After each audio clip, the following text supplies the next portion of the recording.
The signal came through at 0347 hours, Universal Standard Time, crackling across every communication frequency in the Sol system like a dying breath.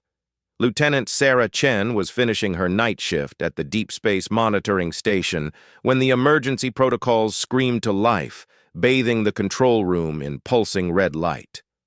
"What the hell?" she muttered, her coffee mug clattering to the floor as she lunged for her console. The signal was unlike anything in the databases. It wasn't human, that much was certain. The mathematical patterns were too complex, too alien, yet somehow desperate in their repetition. Within minutes, the signal reached Earth's primary command centers. Admiral Rebecca Martinez was dragged from her bed in Geneva, her personal aide stammering apologies as he thrust a secure tablet into her hands. The Admiral's eyes went wide as she read the preliminary analysis. "Get me every xenolinguist we have," she barked, already reaching for her uniform. "And patch me through to the President. Now!" Dr. James Wright was the first expert to arrive at the crisis center, his gray hair still messy from sleep. He had spent 30 years studying theoretical alien communication patterns, never expecting to use his knowledge on the real thing. As he studied the signal's structure, his hands began to shake. "It's a distress call," he announced to the room of military officials and scientists. "The mathematical progression, the repetition pattern, the frequency modulation, it's screaming for help." The signal originated from the Kepler 442 system, roughly 1,200 light-years from Earth. Along with the distress call came crude star charts and what appeared to be tactical data showing multiple hostile contacts converging on a single location. "Sir, we're picking up additional transmissions," reported Commander Torres from the communications station. "It's the same source, but the signal is getting weaker." Dr. Wright worked furiously at his console, running the alien mathematics through every translation protocol Earth had developed. Slowly, fragments began to make sense. The aliens called themselves the Nalith. Their homeworld was under attack. Their defenses were failing. They were sending this message to anyone who might hear it, begging for assistance they never expected to receive. "Admiral," Dr. Wright said quietly, looking up from his work, "they're not just asking for help. They're saying goodbye. This is a final transmission before their civilization falls." The silence in the room was deafening. Earth had been alone in the cosmos for so long that the idea of other intelligent life had become more philosophy than reality. Now, humanity's first contact with aliens was watching them die. Admiral Martinez studied the data streaming across her screens. The Nalith appeared to be a peaceful species. Their technology focused on exploration and scientific advancement rather than warfare. Their attackers, identified in the transmissions as the Kaveth, were a nomadic empire that consumed entire star systems, strip-mining worlds and enslaving populations before moving on to the next target. "Ma'am, we're receiving updates from our deep space sensors," announced Lieutenant Chen, who had been rushed to the command center. "Long-range telescopes are confirming massive energy signatures in the Kepler 442 system. Something big is happening there." President Harrison's face appeared on the main screen, transmitted from the White House Situation Room. His expression was grim but determined. "Admiral, what are our options?" Martinez had been expecting this question. She took a deep breath before responding. "Mr. President, we have 3 choices. We can do nothing and let an entire civilization die. We can send a diplomatic message and hope the attackers will negotiate. Or, the President prompted, we can show these Kaveth what happens when someone threatens innocent people in our neighborhood." The President was quiet for a long moment. Behind him, Martinez could see the Joint Chiefs and cabinet members having urgent whispered conversations. Finally, he looked directly into the camera. "Admiral, how long would it take us to mount a response?" If we activate the full Earth defense fleet and our new faster-than-light drives, we could have ships in the Kepler 442 system within 6 days, Martinez replied without hesitation.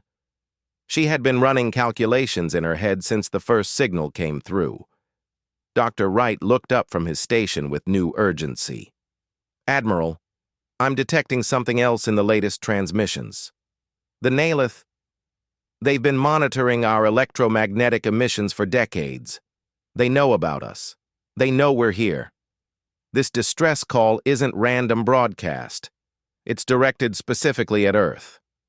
The implications hit the room like a physical blow. Humanity wasn't just discovering alien life. Alien life had been watching humanity.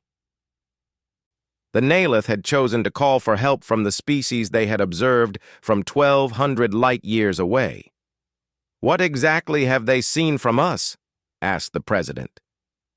Dr. Wright's translation software was working overtime, parsing through the cultural and observational data embedded in the Nalith transmissions. "Sir, they've been watching our broadcasts, monitoring our technological development. They know about our wars, our conflicts, our military capabilities. They're calling us the warriors from the violent star. They believe we're the only species in their known region of space that might be able to help them." Commander Torres suddenly straightened at her station. "Ma'am, we're receiving a new transmission. It's different from the others." The new signal was stronger, more focused. Dr. Wright's translation came through in real time. "People of Earth, we know you can hear us. We have watched you overcome great darkness in your own world.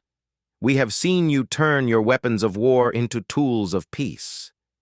If there is any compassion in your warrior hearts, please help us. We do not wish to die forgotten in the darkness between stars." The command center fell silent except for the hum of electronics and the distant rumble of aircraft outside. Every person in the room understood they were witnessing a moment that would define humanity's place in the galaxy. Admiral Martinez stood and looked around the room at her staff. These were the same people who had spent their careers preparing for threats against Earth. Now they were being asked to become the threat against someone else's enemies. "Mr. President," she said formally, "request permission to activate Emergency Protocol 7 and begin full mobilization of Earth's defense forces." Emergency Protocol 7 had never been used. It was the plan for humanity's total military response to an extinction-level threat. Every nation on Earth would contribute ships, personnel, and resources to a single unified fleet. It would be the largest military operation in human history. President Harrison consulted with his advisors before answering. "Admiral, you have authorization for Protocol 7. Show the galaxy what Earth is capable of when innocent lives are at stake." The next few hours transformed Earth into a hive of activity unlike anything in human history. Military bases across every continent erupted into motion. Spacecraft that had been designed for system defense were rapidly retrofitted for long-range combat. Weapons that had been developed to protect Earth from asteroids and hostile nations were loaded onto ships that would carry them between the stars. In shipyards orbiting Earth, the massive dreadnought ships of humanity's deep space fleet began powering up their reactors. These vessels had been built in secret over the past 2 decades, using technology reverse-engineered from crashed meteorites and theoretical physics that pushed the boundaries of human understanding. Each ship was a fortress in space, equipped with weapons that could crack moons and armor that could withstand stellar radiation. Dr. Wright continued monitoring the alien transmissions, providing updates on the situation in the Kepler 442 system. The Nalith's defenses were crumbling faster than expected. Their cities were falling one by one to the Kaveth invasion forces. Time was running out. "Admiral," he reported grimly, "based on the current rate of Kaveth advancement, the Nalith homeworld has maybe 48 hours before total planetary conquest." Martinez nodded, unsurprised. "Then we'd better make sure we get there in time." As humanity prepared for its first interstellar war, word of the alien distress call leaked to news networks around the world. The reaction was immediate and overwhelming. Volunteers flooded military recruitment centers. Scientists offered their expertise. Engineers worked around the clock to improve ship designs and weapons systems. For the first time in human history, the entire species was united behind a single cause. Not the defense of their own world, but the salvation of another. The predatory instincts that had made humans the dominant species on Earth were now focused outward, toward the protection of innocents they had never met. The Nalith had called Earth, hoping to find warriors. They were about to discover they had awakened something far more dangerous, humans with a righteous cause. As the massive Earth fleet prepared to depart, Admiral Martinez stood on the bridge of the flagship EFS Defiance, watching the final supply ships dock with her battle group. Around her, the largest military force humanity had ever assembled waited for the order to jump to faster-than-light speed. She opened a communication channel to the entire fleet. "This is Admiral Martinez to all ships. Today we leave our solar system not as conquerors, but as liberators. We go to the aid of people we've never met, to fight enemies we've never seen, because it's the right thing to do. Show the galaxy what humans are capable of when we fight for others instead of ourselves." The transmission to Earth was simple. "Fleet departing for Kepler 442. See you on the other side." As the massive ships engaged their faster-than-light drives and disappeared into the void between stars, Earth held its breath. Humanity had just announced itself to the galaxy in the most dramatic way possible. The Nalith were about to learn that their desperate call for help had reached the one species in their region of space that considered protecting the innocent a sacred duty. The Kaveth were about to discover why Earth was classified as a death world, not because of its environment, but because of the creatures it had produced. The journey through faster-than-light space was unlike anything human technology had attempted before. The Earth fleet, consisting of over 300 vessels ranging from massive dreadnoughts to agile fighter squadrons, pushed through the dimensional barriers between normal space and the quantum void that allowed travel across interstellar distances. Captain Elena Rodriguez commanded the EFS Vengeance, one of the heavy cruisers in the assault group. She watched her instruments carefully as her ship's quantum drive maintained the impossible speeds needed to cross 1,200 light-years in 6 days. The engineering team had warned that pushing the drives this hard for so long was risky, but the alternative was arriving too late to save anyone.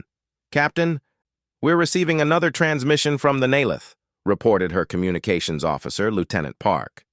"Dr. Wright's translation protocols are working better now. We have a clearer picture of what we're flying into." The data that came through painted a grim picture. The Kaveth weren't just another aggressive species. They were a galactic plague.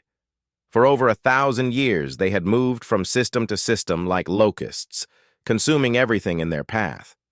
They used technology that seemed to violate known physics, including weapons that could destroy planets and ships that moved faster than anything the Nalith had ever encountered.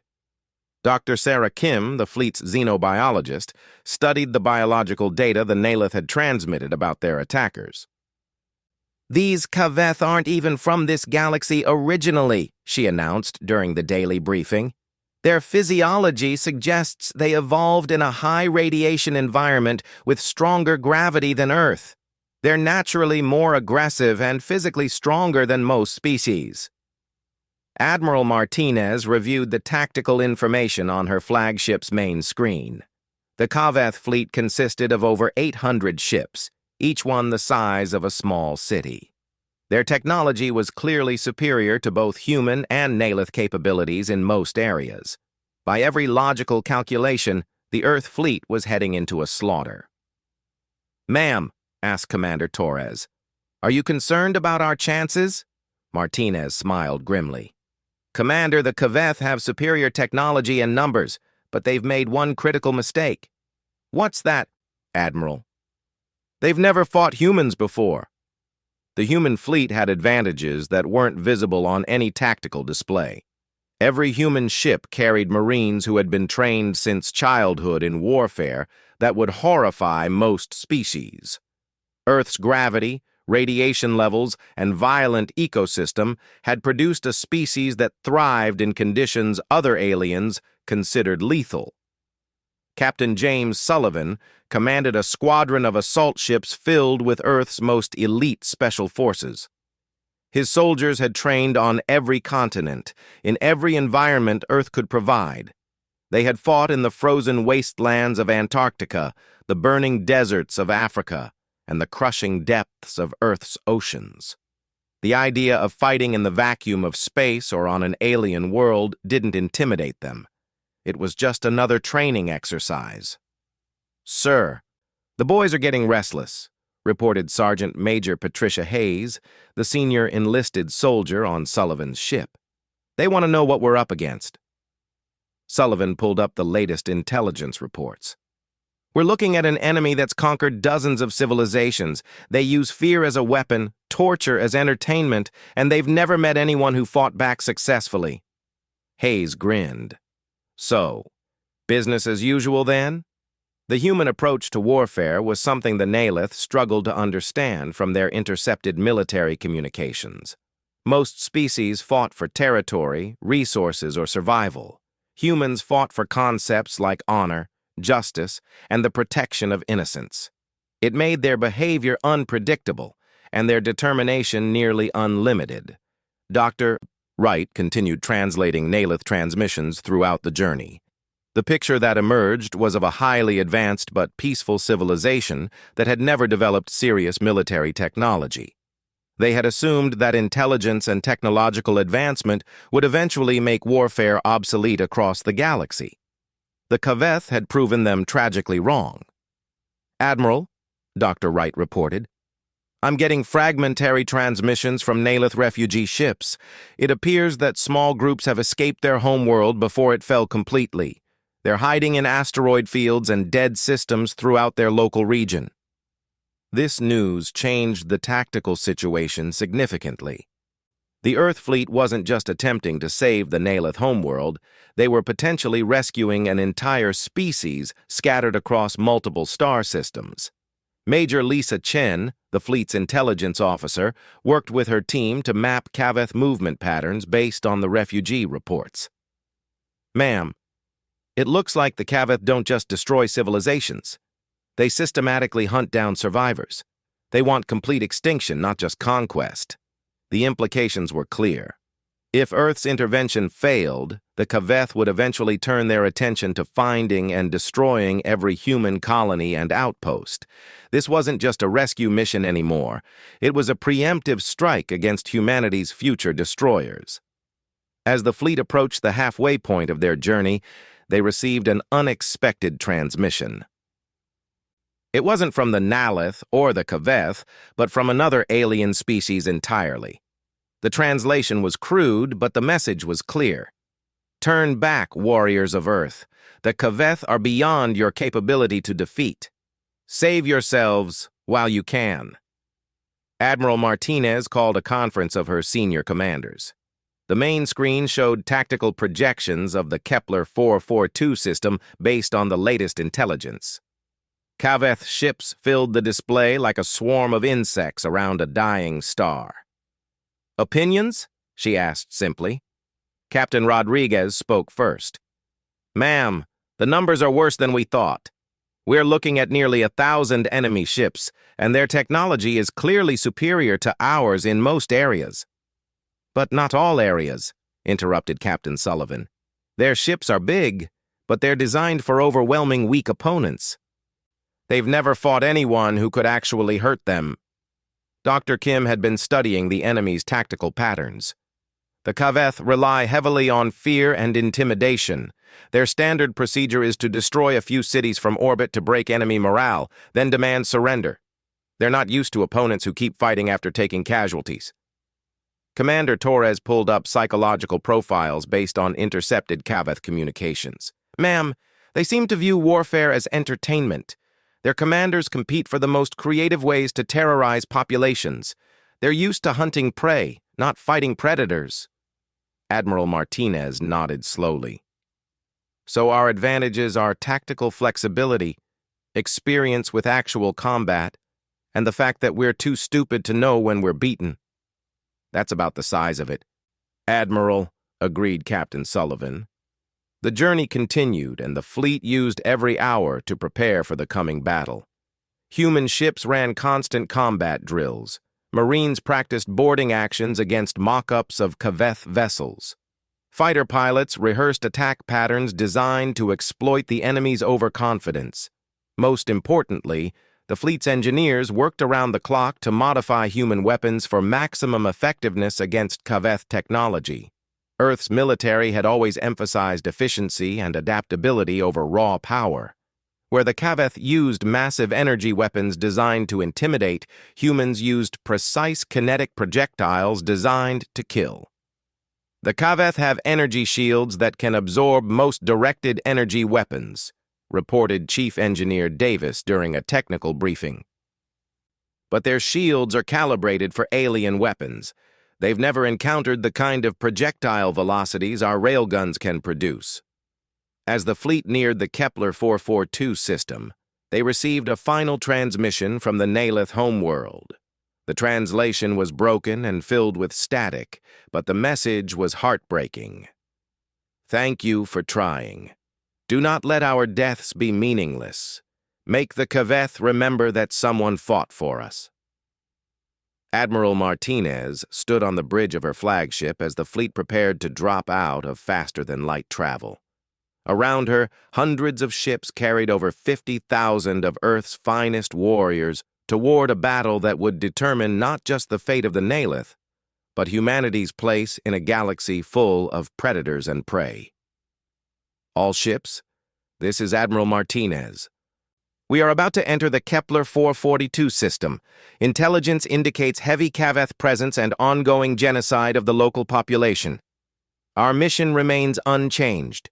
Rescue the innocent and make the attackers pay for every life they've taken. She paused, looking at the tactical display showing the approaching star system. The Kaveth have conquered dozens of civilizations because no one was strong enough to stop them. They've committed genocide because no one was willing to make them pay the price. Today, that changes. Today, they learn what happens when they threaten people under the protection of Earth. The fleet's faster-than-light drives began powering down, preparing to return to normal space. In minutes, humanity would announce its presence in the Kepler 442 system in the most dramatic way possible. Captain Sullivan addressed his assault troops over the ship's communication system. Marines, we're about to make first contact with a hostile alien species. They think they're the apex predators of this region of space. They're about to learn that Earth produces a different kind of predator entirely. Show them why humans are called Deathworlders. As the massive Earth fleet prepared to engage an enemy that had never known defeat, the Nalith refugees hiding throughout the system detected new energy signatures approaching their homeworld. For the first time in weeks, they dared to hope. The Kaveth were about to discover that their reputation for being the galaxy's most feared warriors was about to be challenged by a species that had earned their reputation fighting each other on a planet that tried to kill them every day. Humanity had arrived at Kepler 442, and they were very, very angry. The Earth fleet dropped out of faster-than-light space at the edge of the Kepler 442 system, like a pack of wolves materializing from shadow. 300 human warships spread across a formation spanning millions of kilometers, their weapons already charging and targeting systems scanning for enemies. What they found was worse than their worst projections. The Nalith homeworld was burning. Massive Kaveth dreadnoughts hung in orbit like black tombstones, their weapons systematically destroying population centers across the planet's surface. Smaller Kaveth ships hunted fleeing refugee vessels through the outer asteroid belts, picking them off one by one like a cruel game. Admiral Martinez stood on the bridge of the EFS Defiance, watching the tactical display update with target information. Over 1,000 Kaveth vessels filled the system, far more than intelligence had suggested. The enemy had committed their entire regional fleet to the extermination of the Nalith. "Admiral, we're being hailed by the lead Kaveth vessel," reported Communications Officer Torres. "Put it through." The main screen flickered to life, revealing the first living Kaveth any human had ever seen. The alien was massive, easily 3 meters tall, with thick armor plating covering its entire body. Its face was a nightmare of fangs and glowing eyes that radiated predatory hunger. When it spoke, the universal translator rendered its voice as a deep, rumbling growl. "I am War Leader Gorth of the Kaveth Endless Fleet. You will identify yourselves and explain your presence in our hunting ground." Martinez stepped forward, her expression cold as space itself. "I am Admiral Rebecca Martinez of the Earth Defense Force. You are committing genocide against an innocent species. Withdraw immediately or face the consequences." The Kaveth leader threw back its head and made a sound the translator interpreted as laughter. "Earth? We have never heard of such a place. You pilot primitive vessels and speak with the voice of prey. We will add your bones to our collection after we finish with the Nalith." "You'll try," Martinez replied simply, then cut the transmission. She turned to her tactical officer. "Commander Torres, transmit engagement orders to all ships. Execute Plan Alpha. Show these monsters what humans do to bullies." The human fleet exploded into motion with a precision that would have impressed military theorists from any species. The massive dreadnoughts formed the center of the formation, their heavy armor and massive weapons designed to draw enemy fire and dish out punishment in return. Cruisers and destroyers formed protective screens, their faster engines and sophisticated sensor arrays creating a defensive network around the capital ships. Fighter squadrons launched from carrier vessels, their pilots eager to test human reflexes against alien technology. The Kaveth response was exactly what human strategists had predicted. Confident in their overwhelming numerical superiority, they charged directly at the human formation with no tactical coordination. For 1,000 years, they had won battles through sheer intimidation and crushing numerical advantage. No species had ever required them to develop sophisticated tactics. That was about to change. The first exchange of weapons fire lit up the star system like a miniature galaxy being born. Kaveth energy weapons, designed to terrorize and destroy undefended cities, struck human armor plating and scattered harmlessly across defensive shields. The aliens had built weapons for psychological impact rather than military efficiency. Human weapons had been designed to kill other humans wearing the best armor human technology could produce. When the first salvo of human railgun projectiles struck Kaveth ships at a significant percentage of light speed, the results were devastating. Captain Elena Rodriguez watched from the bridge of the EFS Vengeance as her ship's main battery fired. The tungsten projectiles, accelerated to nearly 10% of light speed, punched through Kaveth armor like bullets through paper. The alien ship she targeted simply disintegrated, its massive bulk unable to absorb the kinetic energy of weapons designed to crack planetary defenses. "Target destroyed," reported her weapons officer with satisfaction. "Reloading for second salvo." Across the human fleet, the pattern repeated. Kaveth ships that had terrorized dozens of civilizations were being systematically destroyed by weapons they had never encountered and defenses they couldn't penetrate. Their energy-based shields were useless against solid projectiles moving at relativistic speeds. War Leader Gorth watched in growing horror as his supposedly invincible fleet began taking casualties for the first time in living memory. These humans fought with a cold precision that his people had never encountered. They showed no fear, took calculated risks, and seemed to actually improve their tactics as the battle continued. "War Leader," reported one of his subordinates. "We have lost over 60 ships in the first exchange. These humans, their weapons are unlike anything we have faced." Gorth snarled and ordered his fleet to close to shorter range where their superior numbers would be decisive. It was a fatal mistake. The human fleet began executing maneuvers that no other species had ever attempted in space combat. Captain James Sullivan's assault squadron dove directly into the thickest concentration of enemy ships, using their superior maneuverability to avoid the clumsy Kaveth weapons while delivering precision strikes at point-blank range. His Marines had trained for zero-gravity combat in environments that would kill most species. Fighting in the vacuum of space while under enemy fire was just another day at the office. "Sergeant Major Hayes, prep the boarding parties," Sullivan ordered as his ship closed with a damaged Kaveth dreadnought. "Let's show these aliens what humans are like up close." The boarding action that followed would become legendary in human military history. Hayes led her Marines through the breach her ship had torn in the enemy vessel's hull, fighting through corridors filled with aliens that were physically stronger and better armed than any human. What the Kaveth hadn't counted on was human adaptability and viciousness. Where the aliens expected their prey to panic and flee, they found soldiers who treated being outnumbered and outgunned as a normal tactical situation. Human Marines used their smaller size and superior reflexes to turn the Kaveth ship's own corridors against its defenders. "Ma'am, we've secured the bridge," reported Corporal Martinez over the comm. "These aliens are tough, but they fight like they've never faced serious opposition before."